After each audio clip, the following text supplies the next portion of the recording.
Направление Малгобек, оно объявлено именно и год экологии, и это развитие сегодня города воинской славы, это развитие всех направлений, которые сегодня есть. Это образование, это медицина.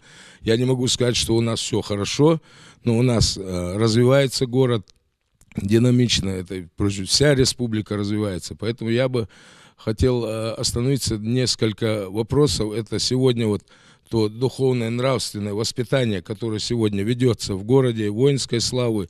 То есть даже эта плоскость, она задета в этом послании. Сегодня на это делается акцент.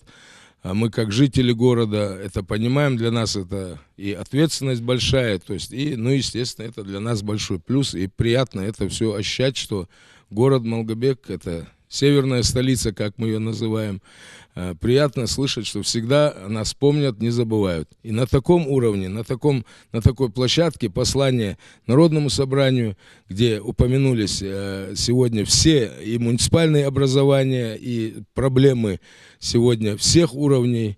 Поэтому я бы хотел поблагодарить и главу республики за такое чуткое внимание и городу Малгобеку, и вообще всей сфере в республике.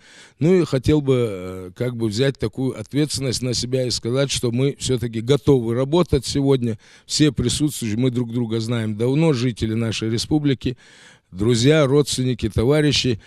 После такого послания нельзя не работать, нельзя расслабляться. То есть у нас настроение у всех хорошее. Огромное спасибо за такое послание. Я думаю, что есть порыв работать.